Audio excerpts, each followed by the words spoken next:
और हम जैन विश्व भारती लाडनू तुलसी अध्यात्म निडम के तत्वाधान में 13वें प्रेक्षा ध्यान शिविर का आयोजन किया गया। प्रज्ञा प्रदीप प्रवचनकर्ता युवाचार्य श्री महाप्रज्ञ जी। विषय सह अस्तित्व।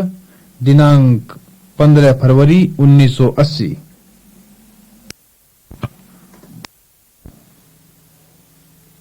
तस्य भुवनेक गुरुणो नमो अनेकंतवायस्य। अनेकांतवाद को नमस्कार करता, इसलिए कि उसके बिना जगत का व्यवहार भी नहीं चलता। सत्य का तो पता ही नहीं चलता, किंतु जगत का व्यवहार भी नहीं चलता, समाज और परिवार का संबंध भी नहीं चलता, उसका निर्वाह भी नहीं हो सकता। इसलिए वह समूचे जगत का गुरु है, एकमात्र गुरु है, अनुशासता है। सारा सत्य और सारा व्यवहार उसके द्वारा अनुशासित हो रहा है। इसलिए मैं अनेकांतवाद को नमस्कार करता।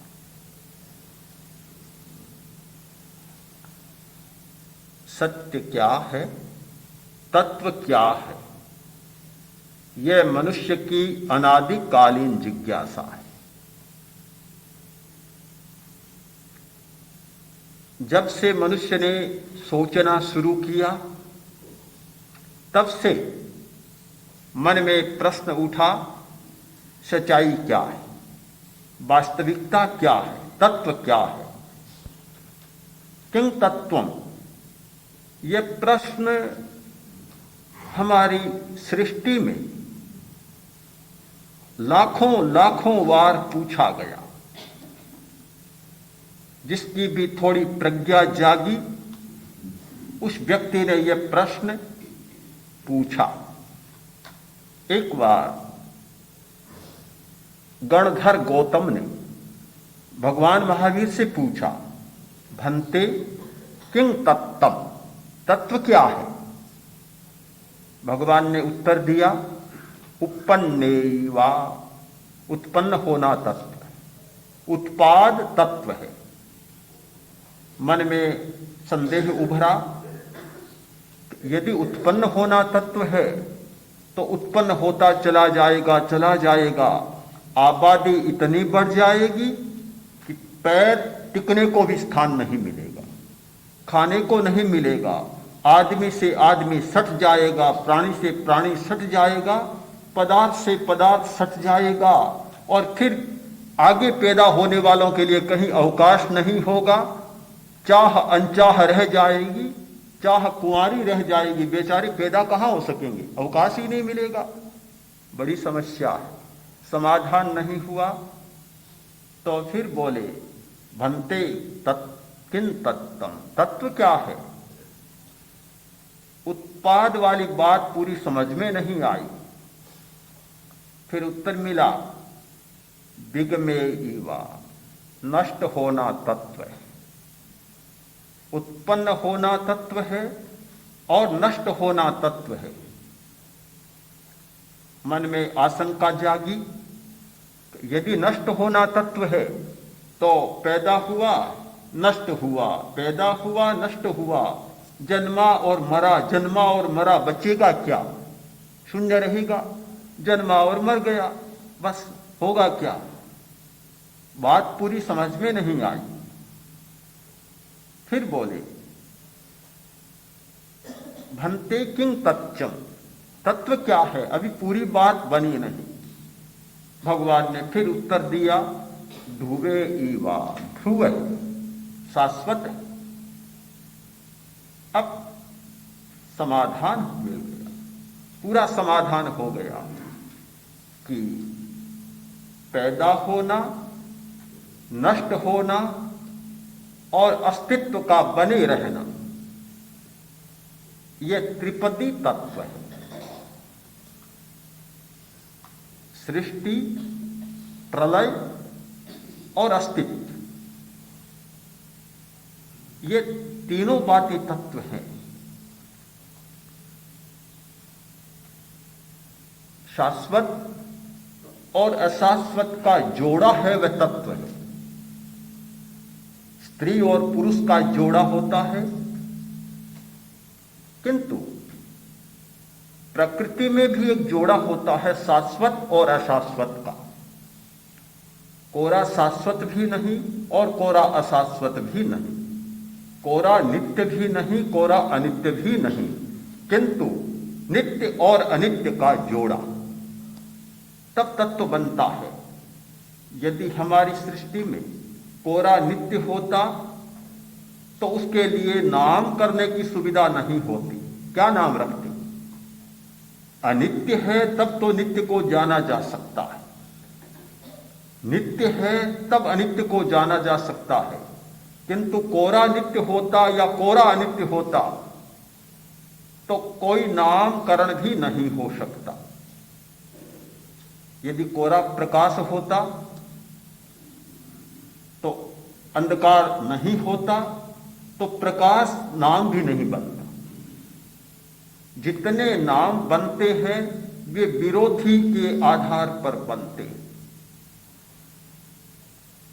विरोधी दल का होना केवल राजनैतिक स्वीकृति ही नहीं है, यह अभ्युपगम, यह कंसेप्ट केवल पॉलिटिकल ही नहीं है, राजनीतिक ही नहीं है मात्र।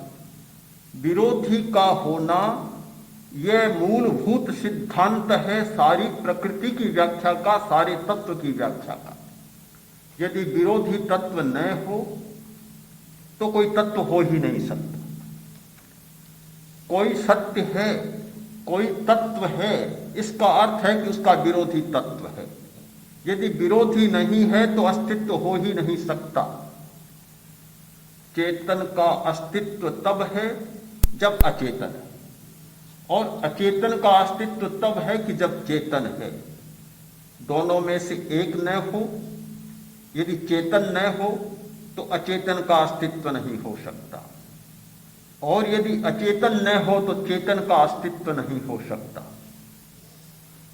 विरोधी का होना अनिवार्य है। दोनों बातें होनी चाहिए। तत्व, सत्य या अस्तित्व की व्याख्या विरोधी के आधार पर ही की जा सकती है।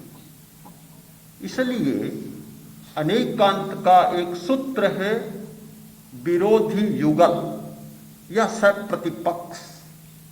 प्रतिपक्ष होना चाहिए, युगल होना चाहिए। युगल जोड़ा, केवल युगल नहीं किंतु विरोधी युगल होना चाहिए। सारी व्यवस्था में देखें, कर्म शास्त्रीय दृष्टि से आप देखिए, ज्ञान है, अज्ञान है, दर्शन है, अदर्शन है, वेदनी, सुख वेदनी है, सुख है तो दुख का संवेदन भी, मूर्छा है तो जागरण भी, जीवन है तो मृत्यु है, शुभ और अशुभ, उच्च और नीच, अंतराय, शक्ति का विघ्न और शक्ति की जागृति। पूरी कर्मशास्त्रीय व्यवस्था में विरोधी युगल आपको मिलेगा। जीवन के स्तर पर देखिए, हमारा जीवन क्यों चल रहा है? विरोधी तत्वों के आधार पर चल रहा है। यदि विरोधी तत्व समाप्त हो जाए तो जीवन चलेगा नहीं।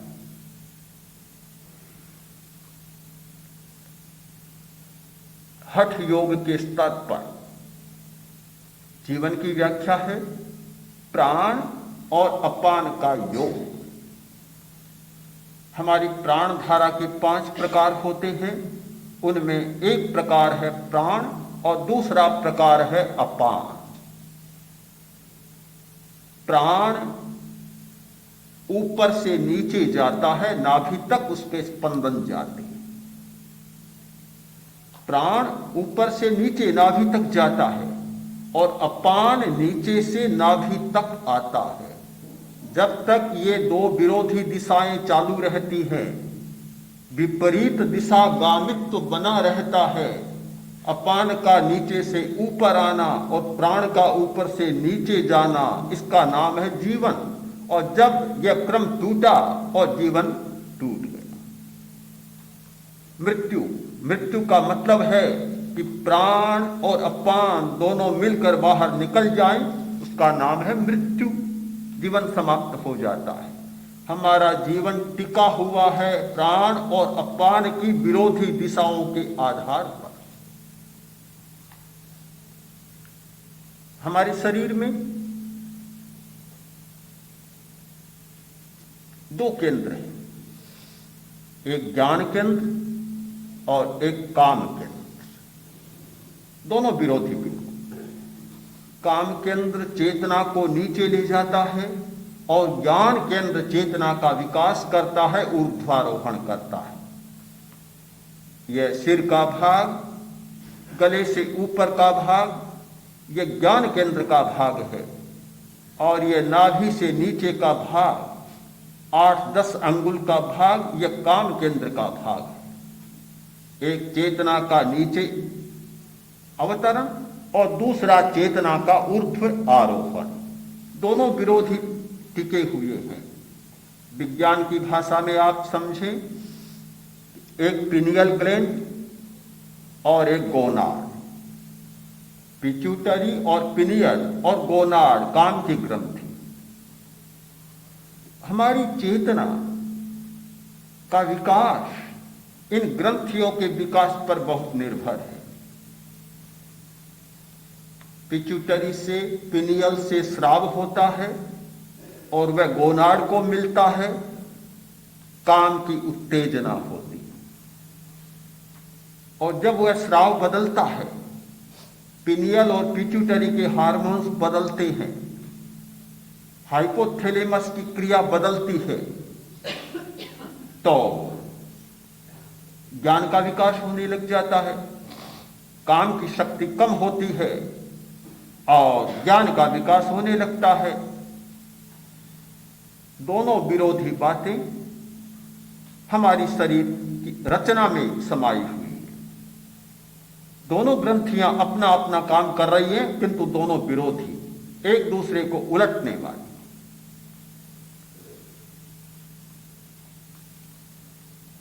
शरीर की रचना, प्रकृति की रचना, परमाणु की रचना या विद्युत की रचना, सब में विरोधी तत्व काम कर रहे हैं। धन और ऋण दोनों साथ साथ काम करते हैं। कोरा धन हो, पॉजिटिव हो और नेगेटिव न हो तो विद्युत का आवेश नहीं मिलता। दोनों आवेश होते हैं। इलेक्ट्रॉन और प्रोटॉन में दोनों होते हैं। ऋण होता है और धन होता है, तब विद्युत बनती है, विद्युत का वेग होता है। तो हमारी समूची व्यवस्था का आधार है विरोधी युगल होना, विरोधी तत्व होना, प्रतिपक्ष का होना। अनेकांत के आधार पर खोजा गया लोक है, अलोक भी। बड़ी विचित्र व्यवस्था है। लोक की कल्पना, जगत की कल्पना तो हमें मिलती है, किंतु अलोक की कल्पना अनेकांत की सीमा से परे नहीं मिलती थी, दर्शन में नहीं मिलती थी। आज विज्ञान ने अवश्य इस कल्पना को एक रूप दिया है, किंतु प्राचीन दर्शनों में लोक की कल्पना पूरी मिलती है, किंतु अलोक जैसे तत्व की कोई कल्पना हमें नहीं मिलती। आज के वैज्ञानिक इस स्थिति में पहुंचे हैं कि एंटी मैटर, एंटी यूनिवर्स, प्रतिकण, अणु और प्रतिअणु, पदार्थ और प्रतिपदार्थ, जगत और प्रतिजगत। यदि एंटी मैटर न हो तो मैटर का अस्तित्व नहीं बन सकता। केवल अणु का अस्तित्व नहीं होता यदि प्रति अणु न हो। हमारे जगत का अस्तित्व नहीं हो सकता यदि प्रति जगत न हो। जैन दर्शन ने लोक और अलोक ये व्यवस्था दी थी, तो बड़ा प्रश्न था कि लोक की बात तो समझ में आती है, हमारे प्रत्यक्ष है, पर अलोक क्या है, अलोक की बात समझ में नहीं आती। बहुत जटिल प्रश्न है।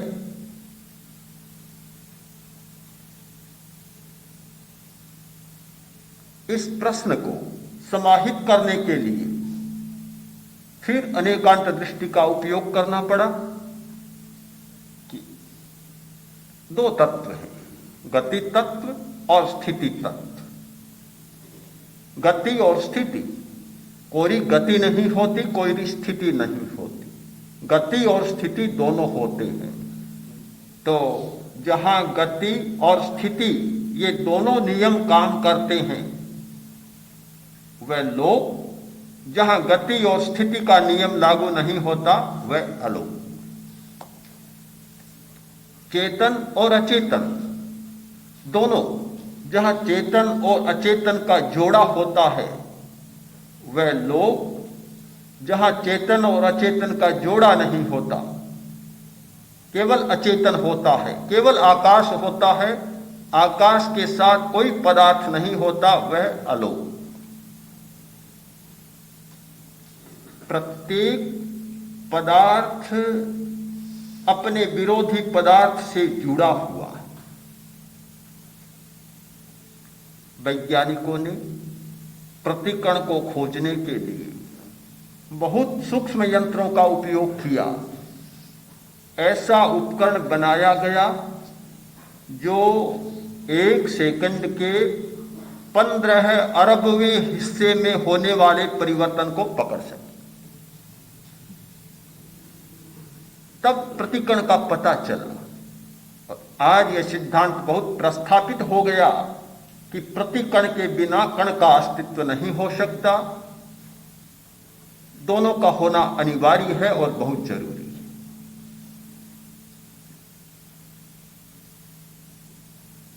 विरोधी का अस्तित्व, विरोधी की स्वीकृति, प्रतिपक्ष की स्वीकृति अनेकांत का मूल आधार है। इस स्वीकृति से ही अनेकांत का विकास होता है। सत्य को एक दृष्टि से मत देखो, एक दृष्टि से मत देखो। अस्तित्व की दृष्टि से देखते हो तो साथ में नास्तित्व की दृष्टि से भी देखो। तुम्हारी स्वीकृति और अस्वीकृति दोनों साथ साथ चलनी चाहिए, एक से काम नहीं चलता। हमारे जीवन का पूरा व्यवहार, मनुष्य का सारा कार्यक्रम, समाज का पूरा व्यवहार इन विरोधी तत्वों की ईंटों से बना है। यदि ये विरोधी ईंटें न हो तो न व्यवहार बनता और न कोई आचार और विचार भी बनता।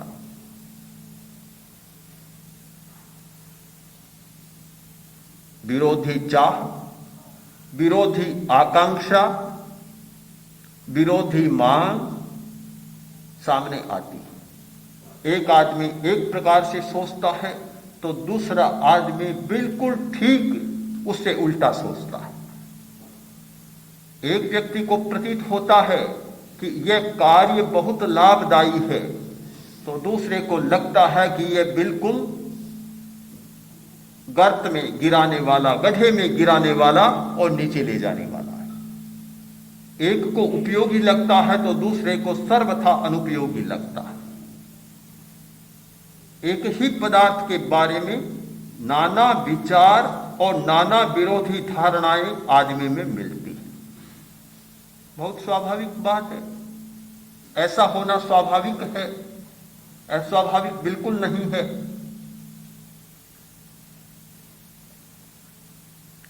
एक कुम्हार था, 2 पुत्रियां, दो घरों में ब्याही गई। एक का धंधा था खेती और दूसरे का धंधा था बर्तन बनाना, घड़े बनाना, आवा पकाना।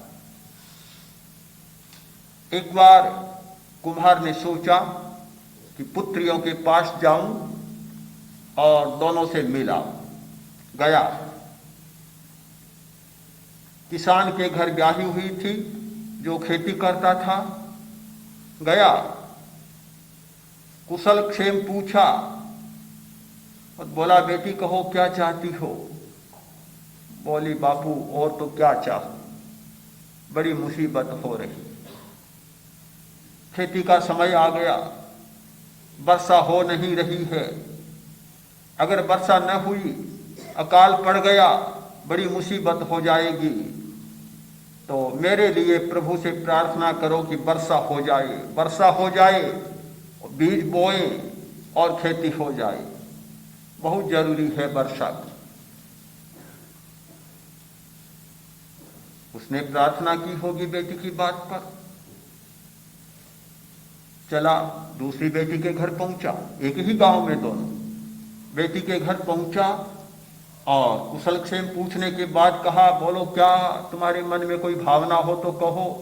कि भावना क्या, एक ही बात है और कोई बात नहीं, कि वर्षा का मौसम तो नजदीक आ गया, हमारा आवा अभी पक रहा है, बर्तन सारे आवा में डाले हुए हैं, कहीं ऐसा न हो कि वर्षा गिर जाए और आवा खराब हो जाए।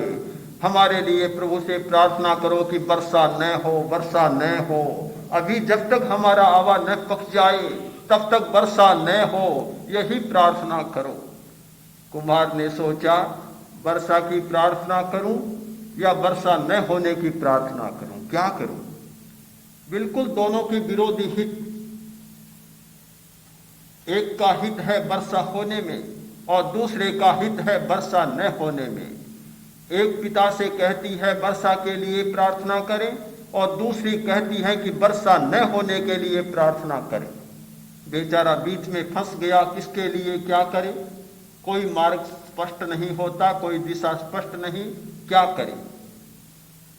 हम जिस दुनिया में जी रहे हैं वह दुनिया विरोधी हितों की दुनिया है, विरोधी स्वार्थों की दुनिया है। एक मिल मालिक का हित कोई दूसरा होता है तो मजदूर का हित कोई दूसरा होता है। एक स्वामी का हित दूसरा होता है तो नौकर और कर्मचारी का हित दूसरा होता है। दोनों में संघर्ष है। यह संघर्ष मिटने वाला नहीं, कैसे मिटे? वर्ग भेद को मिटाने का प्रयत्न किया, संघर्ष को मिटाने का प्रयत्न किया, पर मिट्टी कैसे? यह संघर्ष तो हमारी प्रकृति में निहित है, हमारी प्राकृतिक व्यवस्था में संघर्ष जुड़ा हुआ है। यह संघर्ष मिटे कैसे? इसीलिए शायद समाजशास्त्रियों ने कहा कि स्ट्रगल फॉर सर्वाइवल, जीने के लिए संघर्ष अनिवार्य है। यह संघर्ष का सिद्धांत इसीलिए समाजशास्त्रियों ने प्रतिपादित किया कि जीने के लिए संघर्ष का होना जरूरी है। ये स्फुलिंग नहीं होंगे, ये चिंगारियां नहीं होंगी तो विकास नहीं हो सकता, प्रकाश नहीं हो सकता। प्रकाश के लिए चिंगारी का होना जरूरी है, प्रकाश के लिए स्फुलिंग का होना अनिवार्य है। कैसे रोका जाए? बहुत बड़ी समस्या है विरोधी हितों की, विरोधी स्वार्थों की। सारी दुनिया में आज टक्कर है विरोध की, विरोधी हितों की। एक दूसरे के हित में कोई सामंजस्य नहीं दिखाई दे रहा है, इतने विरोधी हित होते हैं। एक ब्रह्मचारी है, वह सोचता है कि और अधिक ब्रह्मचारी बन जाए तो अच्छा है। तो दूसरे आदमी सोचते हैं अगर ये ब्रह्मचारी बन गए, बनने लग गए तो सृष्टि कैसे चलेगी? बिल्कुल विरोधी बात सोचते हैं। कोई दीक्षित होने लगता है तो आदमी सोचते हैं इस प्रकार दीक्षित होने लगे, सन्यासी बनने लगे तो संसार कैसे चलेगा? मुझे याद है पूज्य कालू गणेश जी का चतुर्मास था उदयपुर में, मुनि मीठालाल जी की दीक्षा हो रही थी। इतना विरोध हुआ, इतना भयंकर विरोध जितना हमने कम देखा। बाजार में साग सब्जी बेचने वाले लोगों ने भी विरोध करना शुरू कर दिया। क्या संबंध था? जानते भी नहीं थे, कोई संबंध नहीं था, कोई नाता नहीं था, कोई रिश्ता नहीं था, फिर क्यों विरोध? रिश्ता कैसे नहीं था, नाता कैसे नहीं था? हर आदमी चाहता है कि शादी करे और सृष्टि को चलाए। जब यह लगता है कि एक भी व्यक्ति इस सृष्टि के नियम को छोड़कर दूसरी दिशा में जा रहा है, शादी नहीं कर रहा है, तो लगता है कि नियम टूट रहा है और विरोधी हितों की टक्कर हो जाती। यह संन्यास का और गार्हस्थ्य का विरोध हमेशा से रहा है। यह सत्य का और असत्य का विरोध हमेशा से रहा है। सत्य बोलने वाला हमेशा चाहता है कि कोई झूठ न बोले, किंतु जो झूठ बोलने वाला है उसको पता लगे कि यह आदमी सत्य बोलने लगता है, झूठ को छोड़ रहा है, तो बड़ी कठिनाई हो जाती है। चोर को पता चले कि यह साहूकार बन रहा है, जैसे तैसे बनने नहीं देगा, प्रयत्न करेगा कि चोर चोर ही बना रहे, साहूकार न बने। चोर का हित इस बात में है कि चोर बना रहे। कहानी आती है, नकटा था और उसने सोचा अकेला हूं, बहुत बुरा लगता है, बहुत बुरा लगता है। लोग जाते हैं विदा होकर, नकटा मिल गया, अब शकुन हो गया, विदा नहीं होते। विवाह शादी होती है, नकटे को बुलाया नहीं जाता। हर स्थान में जहां मंगल कार्य होता है तो नकटा का आना अमंगल होता है, नकटे को कोई निमंत्रण नहीं मिलता, कोई उपस्थिति नहीं मिलती। सोचा ये अच्छी बात नहीं है, ऐसा काम करूं कि सारा संसार नकटा बन जाए तो यह मंगल अमंगल की बात ही समाप्त हो जाए। कैसे मिटे? बुद्धिमान था, खिलाड़ी था। बुद्धिमान का मतलब खिलाड़ी है। मैं तो बुद्धिमान और खिलाड़ी एक ही भाषा में सोचता हूं। खिलाड़ी बुद्धिमान हो या न हो अलग बात है, बुद्धिमान होता है वह जरूर खिलाड़ी होता ही। बड़ा खिलाड़ी था। एक दिन बाजार में गया, ऊपर देखने लगा और जाकर बोला कि देखो भगवान का दर्शन हो रहा है, साक्षात दर्शन हो रहा है। लोग आए, आसपास इकट्ठे हुए, और जब यह बात पता चले कि भगवान का दर्शन हो रहा है, फिर आप क्या पूछेंगे? और फिर धार्मिक लोगों के बीच जब यह बात फैल जाए कि भगवान का दर्शन हो रहा है, साक्षात्कार हो रहा है, तब तो बस किसी प्रमाण की जरूरत नहीं, दुनिया टूट पड़े। क्योंकि धर्म का सबसे बड़ा लक्ष्य उद्देश्य रहा है भगवान का दर्शन, भगवान का साक्षात्कार और भगवान की सन्निधि में चले जाना। लोग इकट्ठे हो गए, पूछा अरे कहाँ हो रहा है? कि देखो सामने हो रहा है। अरे भाई हमें तो नहीं हो रहा है। बोला तुम्हें कैसे हो? नाक तो आड़ा आ रहा, कैसे हो? जब तक ये नाक आधा आता रहेगा तब तक भगवान का दर्शन नहीं होगा। मुझे साक्षात हो रहा है, कोई आड़ा नहीं है, देखो एकदम सीधे दिखाई दे रहे। लोग बड़े असमंजस में पड़ गए। नाक आड़ा आ रहा है, आंख के आगे कहां आड़ा आता है? पर उसने कहा बिल्कुल आड़ा आ रहा है। जब तक ये नाक रहेगा भगवान का दर्शन नहीं होगा। यदि भगवान का दर्शन करना है तो नाक को कटाओ और फिर देखो कि कैसे होता है। दुनिया में पागल लोगों की कमी नहीं होती, सब प्रकार के लोग होते हैं। जब समझदार है तो पागल होना जरूरी है। विरोधी तत्व की व्याख्या हम कर रहे हैं तो दोनों का होना हम जरूरी है। एक आया, बोला क्या बात है, दर्शन होगा? बिल्कुल होगा। तो क्या करूं? नाक कटाओ देखो। गया हज्जाम के पास गया, जाकर बोला कि नाक काट दो। उसने कहा बेवकूफ क्या करते हो, कि नहीं भगवान का दर्शन करना है। अरे ये आंखों के आगे कहाँ आता है कि तुम इस बात की चर्चा मत करो, मैं चर्चा करने के लिए नहीं आया हूं, तुम अपना काम करो, पैसा दे दूंगा फिर क्यों चर्चा करते हो। मैं भी गुस्से में आ गया, लिया छुरा और नाक को चीरा दे दिया, एकदम काटा भी और ज्यादा भी काट दिया, कहीं आड़ा आ नहीं जाए। गया लहू लुहान पागल बना हुआ गया, दौड़ा दौड़ा गया, जाकर बोला कि कहाँ दर्शन हो रहे बताओ, कि देखो ये हो रहा है। बोला कि मुझे तो नहीं हो रहा है। चुप रहो, ऐसा मत कहो, तुम कहो कि दर्शन हो रहा है, अब तो तुम भी मेरे साथी हो गए, तुम भी अमंगल माने जाओगे। तुम कहो कि हो रहा है तो सारा संसार ऐसा हो जाएगा और हमारा काम बन जाएगा। वह भी कहने लग गया देखो हो रहा है, हो रहा। भगवान का साक्षात्कार होने लग गया। यह ऐसा संसार है कि जहां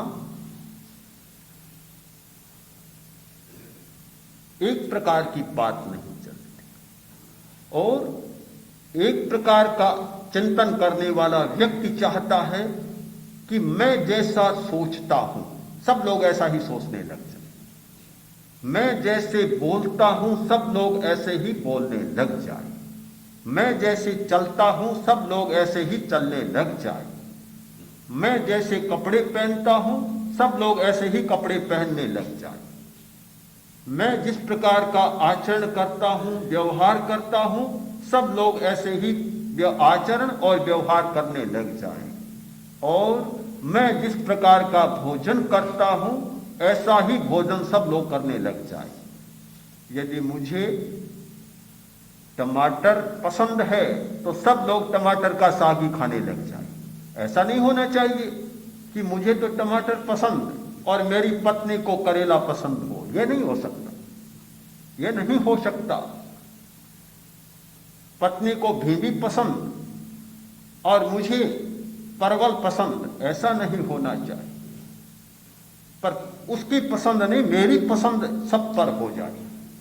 हर आदमी इस भाषा में सोचता है कि मैं जैसा हूं वैसा ही सारा संसार बन जाए, किंतु ऐसा होता नहीं। विरोधी रुचियां, विरोधी विचार, विरोधी प्रकृतियां और विरोधी स्वभाव, परिणाम क्या होता है? टक्कर, संघर्ष, लड़ाइयां और फुलझड़ियां। पहले तो धीमे धीमे शुरू होती है और होते होते बढ़ जाती है। जितने झगड़े हैं हमारे, जितनी लड़ाइयां हैं, जितने संघर्ष हैं, पहले बीज के रूप में होते हैं और जब वे बीज बोए जाते हैं, अंकुरित होते हैं, फलते हैं, फूलते हैं, तो इतना विस्तार ले लेते हैं कि कभी कभी एक दो आदमी का झगड़ा सारे संसार का महायुद्ध बन जाता है। महायुद्ध कोई बड़ी बात के लिए नहीं होता, बहुत छोटी बात होती है, किंतु वह छोटी बात बड़े आदमियों की होती है, इसलिए उनकी छोटी बात महायुद्ध बन जाती है। आज तक के सारे संसार के इतिहास को देखें, महायुद्ध का कोई बड़ा कारण कभी नहीं मिलेगा। किसी भी बड़ी समस्या को लेकर महायुद्ध हुआ हो ऐसा आज तक के इतिहास में नहीं मिलेगा। बहुत छोटी छोटी बातों को लेकर महायुद्ध हुआ। कोई किसी की पत्नी को ले गया, महायुद्ध हो गया। कोई किसी की थोड़ी सी भूमि को दबा लेता है, महायुद्ध बन गया। कोई किसी का एक कोना दबा लेता है, महायुद्ध बन गया। और कोई किसी का थोड़ा सा तिरस्कार कर देता है और महायुद्ध खड़ा हो गया। तो क्या यह हमारी दुनिया लड़ने के लिए ही है, संघर्ष के लिए ही है? क्या मनुष्य सदा लड़ता ही रहेगा, संघर्ष ही करता रहेगा, अपनी रुचि और विचार को दूसरों पर थोपता ही रहेगा?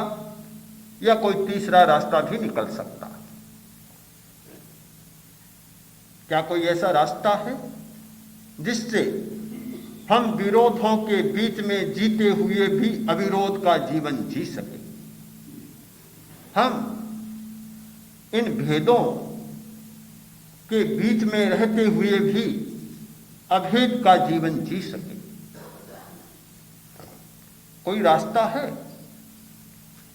एक प्रश्न पैदा होता है। अनेकांत ने इस आधार पर एक मार्ग की खोज की,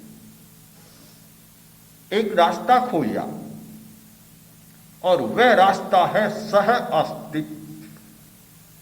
सह अस्तित्व आज के राजनीतिक क्षेत्र में सह अस्तित्व पर बहुत बल दिया।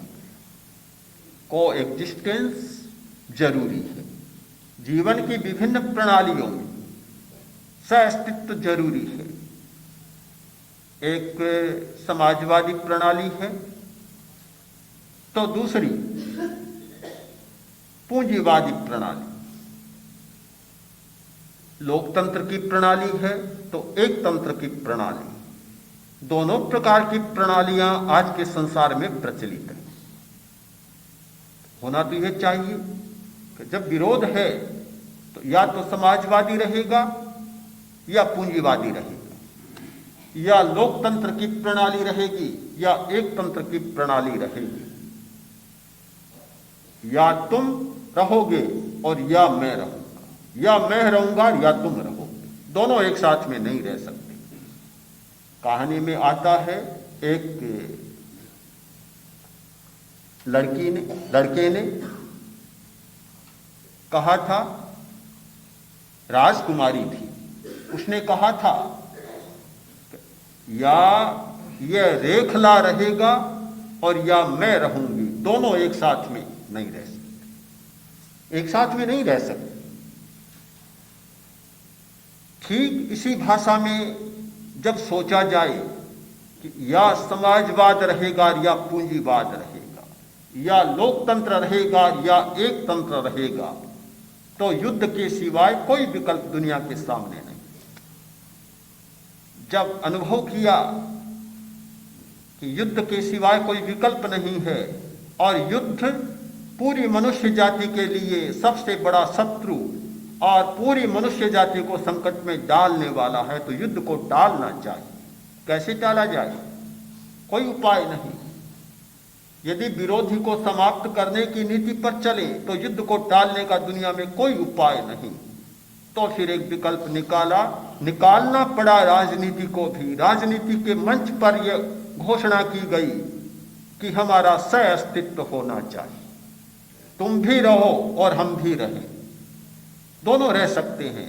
इस दुनिया में दोनों को जीने का अधिकार है, हर व्यक्ति को जीने का अधिकार है, कोई किसी को मारे नहीं।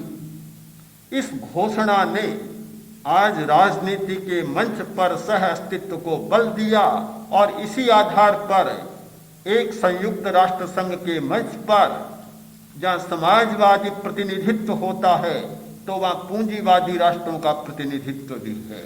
जहां लोकतंत्र प्रणाली में जीने वालों का प्रतिनिधित्व है तो एक तंत्र प्रणाली में जीने वालों का भी वहां प्रतिनिधित्व है। किंतु यह सह अस्तित्व की घोषणा कोई नई नहीं है, राजनीति के मंच पर यह नहीं है, किंतु प्राकृतिक नियमों के आधार पर तो बहुत पुरानी है, बहुत पुरानी। कोई नई बात नहीं। बनना बिगड़ना बराबर चलता रहता है। शरीर के नियम को देखें, हमारे शरीर में खरबों कोशिकाएं हैं। प्रति सेकंड 5 करोड़ कोशिकाएं नष्ट होती हैं, तो प्रति सेकंड 5 करोड़ नष्ट कोशिकाएं पैदा होती हैं। बराबर यह सिलसिला चालू रहता है। बराबर दोनों विरोधी बातें, पैदा होना और नष्ट होना। अगर कोशिकाएं नष्ट न हो तो शरीर मुर्दा बन जाए। और अगर नई पैदा न हो तो शरीर टूट जाए। दोनों का क्रम बराबर चालू रहता है, एक साथ चालू रहता है, एक साथ।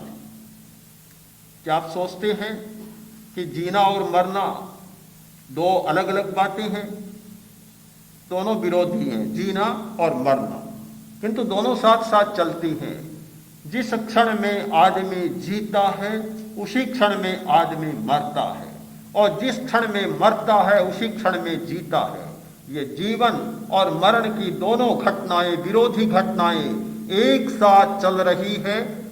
कोई काल का क्रम नहीं है कि एक क्षण में आदमी जीता है और एक क्षण में मरता, ऐसा नहीं होता। किंतु जीना और मरना दोनों बराबर साथ साथ चल रहे हैं, साथ साथ, बिल्कुल साथ साथ। यह विरोधी होना, विरोधी युगल होना प्राकृतिक नियम है, और इनका सह अस्तित्व भी प्राकृतिक नियम है। इन दोनों का एक साथ होना यह नैसर्गिक नियम है, किसी ने बनाया नहीं, महावीर ने नियम बनाया नहीं। आप ध्यान दें, कितना ही बड़ा कोई महापुरुष हो, तीर्थंकर हो, अवतार हो, कोई भी हो, नियम बनाता नहीं है, नियम की व्याख्या करता है, नियम का उद्घाटन करता, रहस्य का उद्घाटन करता है। प्रकृति का नियम बनाना किसी के हाथ की बात नहीं है। आचार व्यवहार का नियम बना सकता है, व्यवस्था का नियम बना सकता है, कैसे बैठना है, कैसे खड़ा होना है, भोजन कैसे करना है, पंक्ति कैसे बनाना है, ये व्यवस्था के नियम बनाए जा सकते हैं। किंतु प्राकृतिक नियम, जो नैसर्गिक नियम हैं, वे नियम बनाए नहीं जाते, कोई भी बनाता नहीं, किंतु स्वाभाविक होते हैं। सह अस्तित्व का नियम भी स्वाभाविक है। द्वंद्वात्मक जीवन होना, दो विरोधी तत्वों का एक साथ होना, विरोधी युगल होना, यह भी प्राकृतिक नियम है, और दोनों का एक साथ होना, सह अस्तित्व होना भी प्राकृतिक नियम है। इस नियम की सबसे पहले व्याख्या अनेकांत ने भारतीय दर्शन में और समूचे संसार के दर्शन में सह अस्तित्व की व्याख्या का ऐतिहासिक श्रेय यदि किसी को दिया जा सकता है तो अनेकांत को दिया जा सकता है। अनेकांत का आधार ही यह बना कि जब पदार्थ की प्रकृति है विरोधी तत्वों का साथ में होना, तो फिर हम एक दृष्टि से पदार्थ की व्याख्या कैसे कर सकेंगे? हम जीवन की व्याख्या एक दृष्टिकोण से कैसे कर सकेंगे? हम सत्य की व्याख्या एक दृष्टिकोण से कैसे कर सकेंगे? सत्य की व्याख्या के लिए सहज है, स्वाभाविक है कि हम अनेक दृष्टियों से सत्य की व्याख्या करें और अनेक दृष्टियों से सत्य को देखें।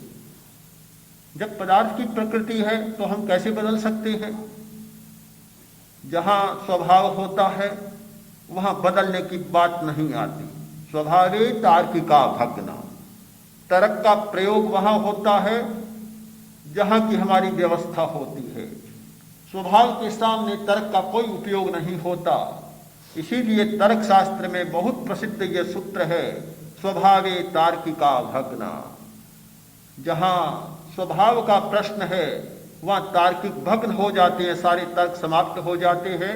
स्वभाव के सामने कोई तर्क नहीं चलता।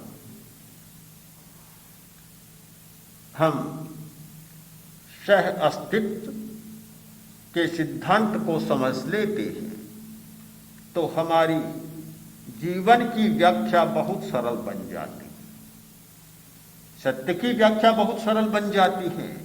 फिर सत्य को परिभाषित करने में, जीवन को एक भाषा देने में हमें कोई कठिनाई नहीं होती। विरोधी के प्रति यह मिटाने की भावना, लड़ने की भावना अनायास समाप्त होती है।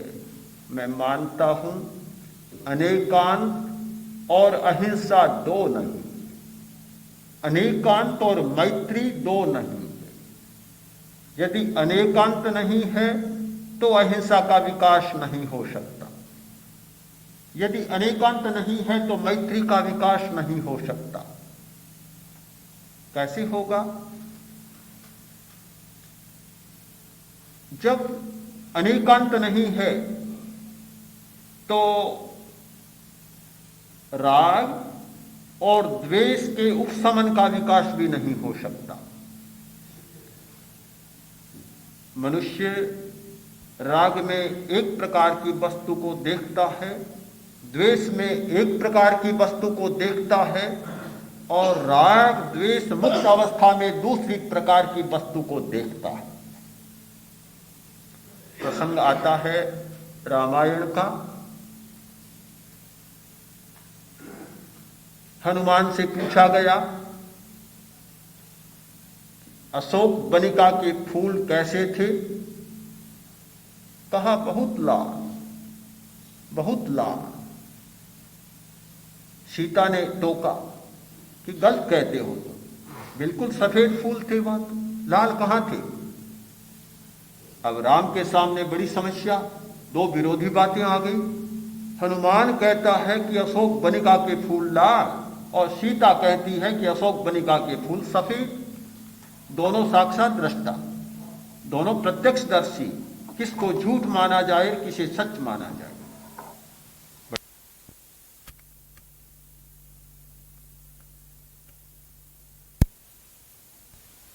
प्रकार की बात होगी तो विवाद होना स्वाभाविक है।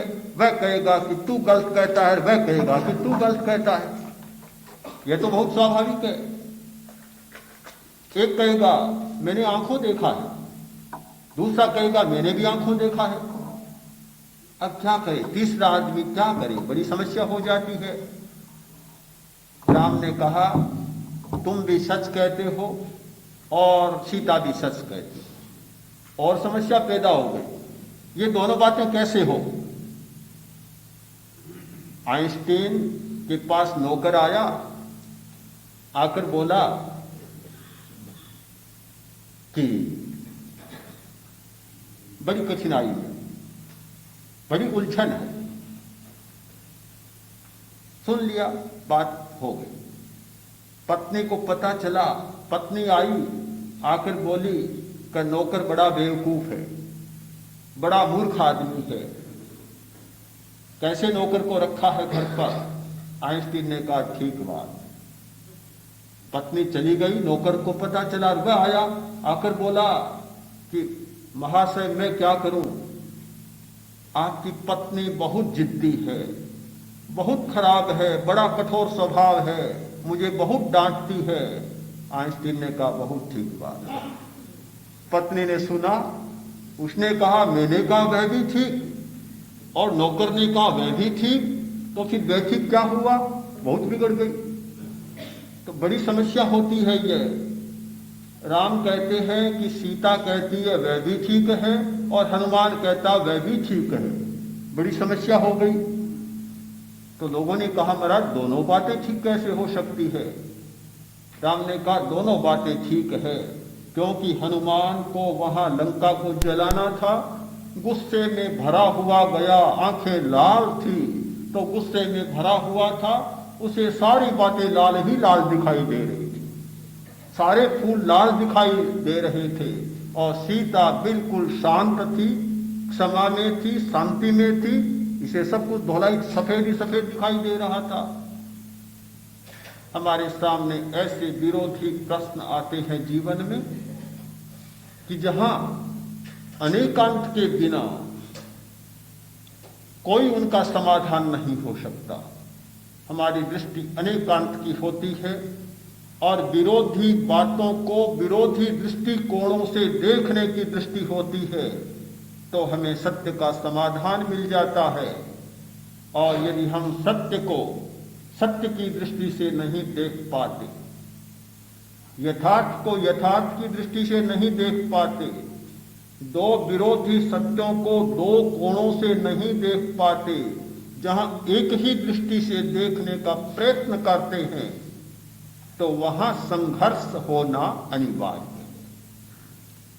संघर्ष को टालने का सबसे महत्वपूर्ण और अचूक उपाय है इस नियम को जानना कि सारी दुनिया के मूल में दो विरोधी तत्व बराबर काम कर रहे हैं, और इस नियम को जानना कि दो विरोधी तत्वों का सहावस्थान होता है, सह अस्तित्व होता है।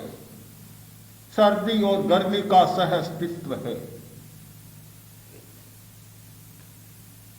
ऋतु चक्र चलता है, सर्दी और सर्दी के बाद गर्मी, यह बिल्कुल अलग बात है, यह बिल्कुल अलग बात है। किंतु सर्दी और गर्मी दोनों साथ साथ चलते हैं। हम जिसको सर्दी मानते हैं वह गर्मी भी है, और जिसको गर्मी मानते हैं वह सर्दी भी है। प्रकाश के बाद अंधकार और अंधकार के बाद प्रकाश होना एक अलग बात है। दिन के बाद रात होना, रात के बाद दिन होना एक अलग बात है। किंतु अनेकांत की दृष्टि में दिन और रात दोनों साथ साथ चल रहे हैं, प्रकाश और अंधकार दोनों साथ साथ चल रहे हैं। इस हाल में आप कोई सूक्ष्म लिपि पढ़ना चाहें तो नहीं पढ़ पाएंगे। अगर मैं कहूं कि आप ये पन्ना पढ़िए सूक्ष्म लिपि का, जिस एक पन्ने में 80,000 अक्षर लिखे हुए हैं, उत्तर मिलेगा यहां तो अंधेरा है। कहां अंधेरा? मैं देख रहा हूं आपको, आप मुझे देख रहे हैं, हर आदमी दूसरे को देख रहा है, अपने हाथ को देख रहा हूं, अपने सामने पड़ी सारी वस्तुओं को देख रहा हूं। देखने के लिए कोई अंधेरा नहीं। किंतु जब सूक्ष्म लिपि को पढ़ने का प्रश्न आया, तत्काल आप कह देंगे कि अंधेरा है। यहां तो प्रकाश और अंधकार अलग नहीं होते, दोनों साथ साथ चलते हैं, दोनों सापेक्ष चलते हैं। दिन और रात दोनों अलग नहीं होते, दोनों साथ साथ चलते हैं। यदि हम इस सह अस्तित्व के नियम को समझ लें तो फिर संघर्ष के लिए कोई अवकाश नहीं। इसीलिए उमा स्वामी ने तत्वार सूत्र में एक महत्वपूर्ण सूत्र लिखा, परस्परोपग्रहो जीवाना। जहां समाज शास्त्रियों ने घोषणा की कि जीवन के लिए संघर्ष अनिवार्य, वहां महान श्रुत उमा स्वामी ने कहा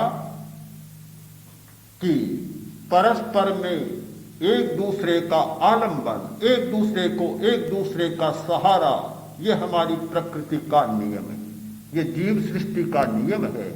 एक दूसरे का सहारा मिलता है, कोई विरोध नहीं है। ये दोनों विरोधी बातें क्यों आई? तो जिन लोगों ने सह अस्तित्व के नियम को नहीं समझा, विरोधी युगल के सिद्धांत को, प्रतिपक्ष के सिद्धांत को नहीं समझा, उन्होंने कहा कि जीवन के लिए संघर्ष अनिवार्य है। और जिन लोगों ने सह अस्तित्व और विरोधी युगल के सिद्धांत को समझा और अनेकांत दृष्टि से देखा, उन्होंने शाश्वत घोषणा की कि प्रत्येक प्राणी, एक प्राणी दूसरे प्राणी के लिए आलंबन बनता है, एक पदार्थ दूसरे पदार्थ के लिए आलंबन बनता है। संघर्ष हमारी प्रकृति का नियम नहीं। अच्छा प्रश्न है कि जब विरोधी तत्व के सिद्धांत को स्वीकार करते हैं तो फिर दूसरों को अपने जैसा बनाने का प्रयत्न क्यों करें? अपने जैसा बनाने का प्रयत्न अपने नासमझी का प्रयत्न। मैं तो सोचता हूं कि अध्यात्म के क्षेत्र में काम करने वाला कोई भी व्यक्ति यह नहीं चाहता कि दूसरा मेरे जैसा बने, किंतु वह यह चाहता है कि सत्य के नियमों को समझे।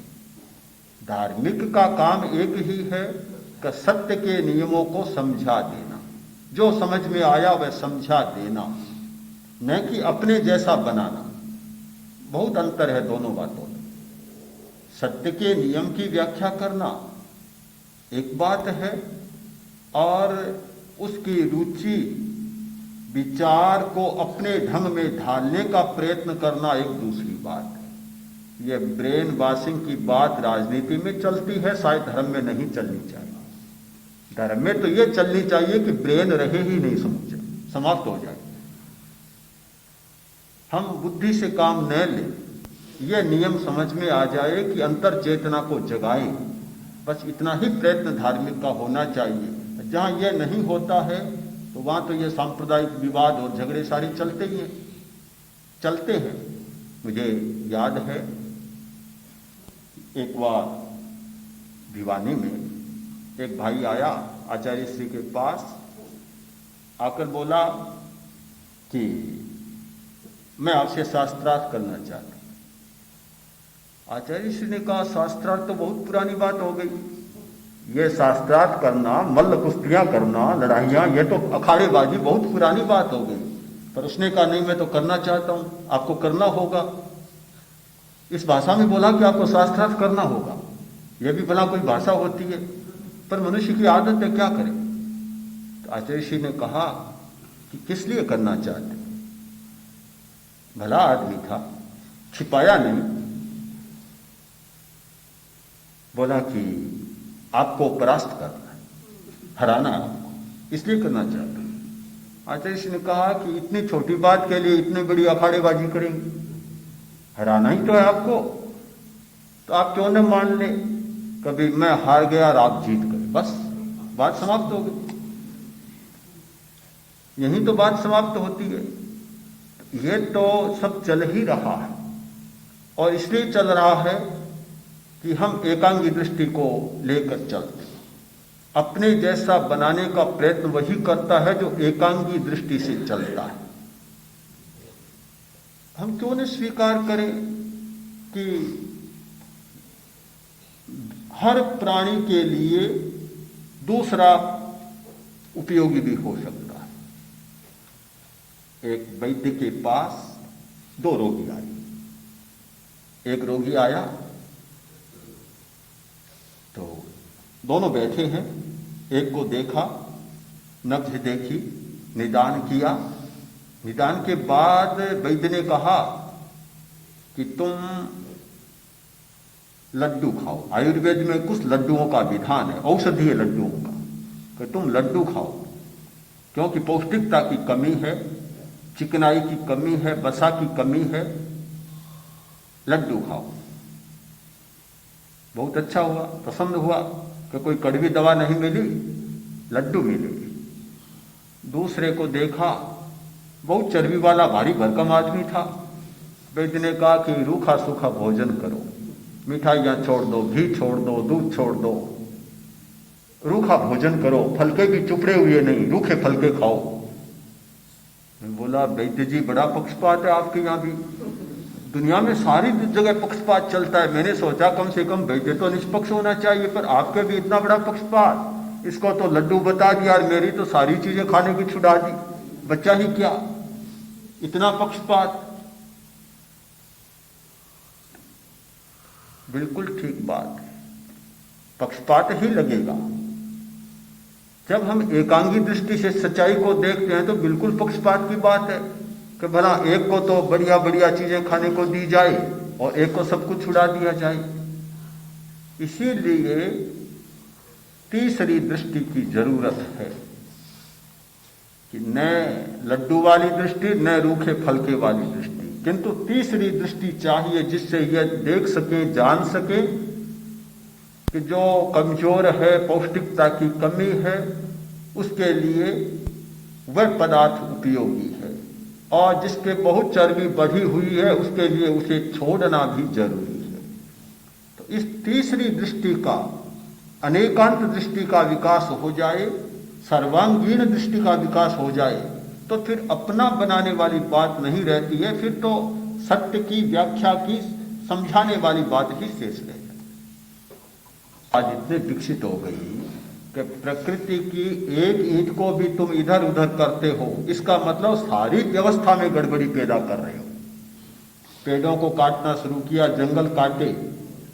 अब जंगल काटने का परिणाम क्या हुआ एक तो अंधाधुंध दौर चला कि जंगलों को काटो, आबादी करो, खाली जगह का उपयोग करो। अब वर्षा कम होने लगी,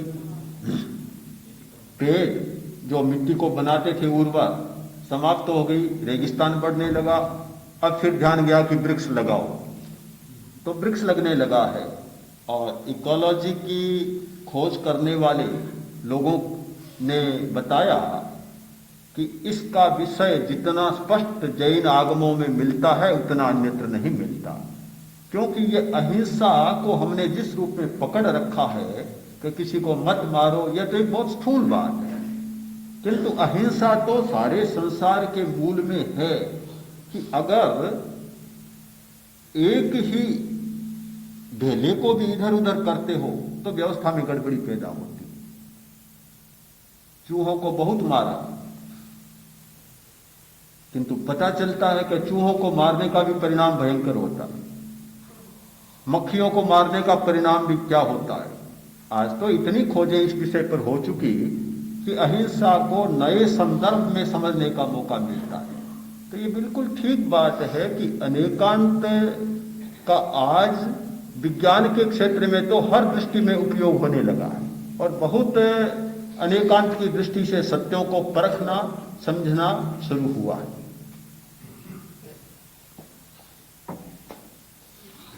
ते शरणं प्रपद्यामि